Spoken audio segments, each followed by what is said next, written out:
नमस्कार दोस्तों, स्वागत है आपको हमारे सनातन ज्ञान चैनल में। आज हम बात करेंगे श्रीमद् भगवत गीता की, जिसे जीवन में अपनाने से आपको सही मार्ग और सफलता निश्चित मिलेगी। तो आइए बिना देरी किए गीता ज्ञान सुने।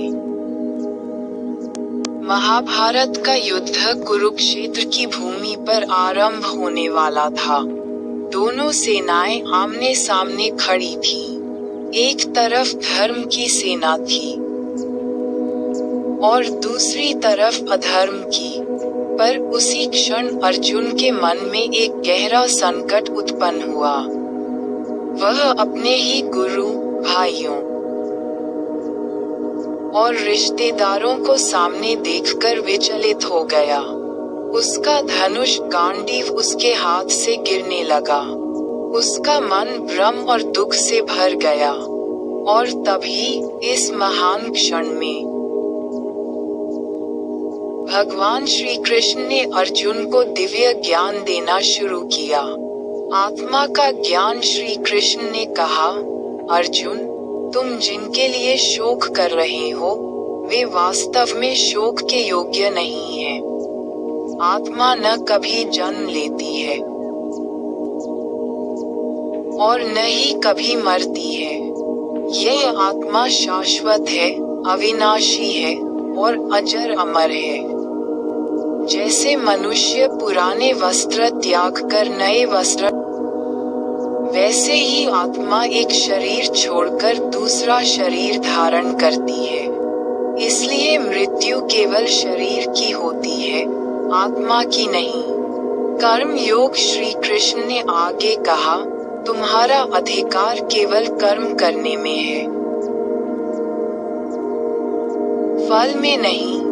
मनुष्य को अपने कर्तव्य का पालन करना चाहिए, लेकिन परिणाम की चिंता नहीं करनी चाहिए।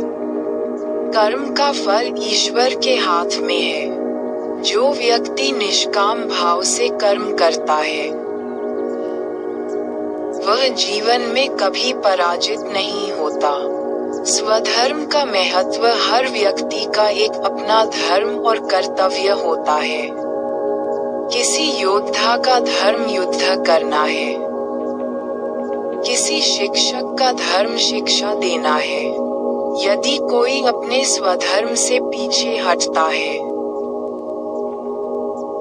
तो वह अपने जीवन का संतुलन खो देता है। इसलिए श्री कृष्ण ने अर्जुन को अपने धर्म का पालन करने के लिए प्रेरित किया। समभाव का सिद्धांत। जीवन में सुख और दुख दोनों आते हैं। मान सम्मान, लाभ हानि, जय पराजय, ये सब अस्थायी हैं। एक बुद्धिमान व्यक्ति इन्हें समान भाव से स्वीकार करता है। जो व्यक्ति हर परिस्थिति में शांत रहता है, वही सच्चा योगी कहलाता है। इंद्रियों पर नियंत्रण। मनुष्य की इंद्रियां उसे भटकाती हैं। इच्छाएं और वासनाएं मन को कमजोर बनाती हैं। श्री कृष्ण कहते हैं, जो व्यक्ति अपनी इंद्रियों को नियंत्रित कर लेता है, वह संसार के सभी बंधनों से मुक्त हो सकता है। इच्छा और क्रोध। इच्छा से क्रोध उत्पन्न होता है और क्रोध से बुद्धि नष्ट हो जाती है। जब बुद्धि नष्ट होती है, तो मनुष्य अपने सही मार्ग से भटक जाता है। इसलिए इच्छा और लोभ पर नियंत्रण अत्यंत आवश्यक है। ज्ञान योग। सच्चा ज्ञान वही है जो मनुष्य को सत्य का बोध कराए। जब अज्ञान समाप्त होता है, तब आत्मा अपने वास्तविक स्वरूप को पहचानती है।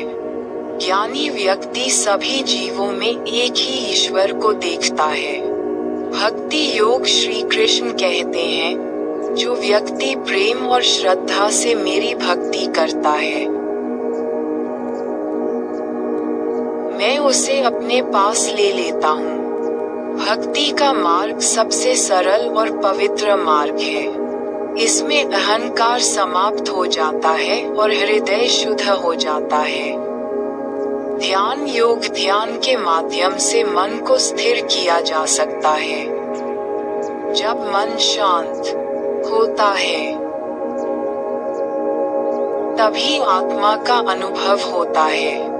योगी व्यक्ति एकांत में बैठकर ध्यान करता है और ईश्वर से जुड़ जाता है।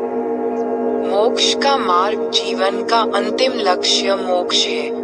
मोक्ष का अर्थ है जन्म और मृत्यु के चक्र से मुक्ति। जो व्यक्ति ज्ञान, कर्म और भक्ति को संतुलित रूप से अपनाता है, वह मोक्ष की ओर अग्रसर होता है। श्री कृष्ण का दिव्य संदेश। अंत में श्री कृष्ण ने कहा, अर्जुन, मैं ही समस्त सृष्टि का कारण हूँ।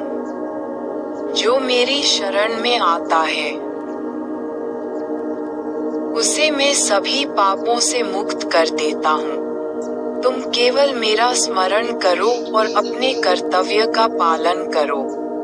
इस प्रकार भगवद गीता का ये दिव्य ज्ञान हमें सिखाता है कि जीवन में कर्तव्य, भक्ति और ज्ञान का संतुलन ही सबसे महत्वपूर्ण है। जो व्यक्ति इन सिद्धांतों को अपने जीवन में अपनाता है, वह सच्चे सुख और शांति को प्राप्त करता है। दोस्तों, अगर वीडियो पसंद आया तो वीडियो को लाइक करें, शेयर करें, कमेंट जय श्री कृष्ण अवश्य लिखें, जिससे भगवान श्री कृष्ण की कृपा प्राप्त हो। और दोस्तों, ऐसे ही ज्ञान के लिए सनातन ज्ञान चैनल को सब्सक्राइब जरूर करें। जय श्री राधे कृष्णा। धन्यवाद।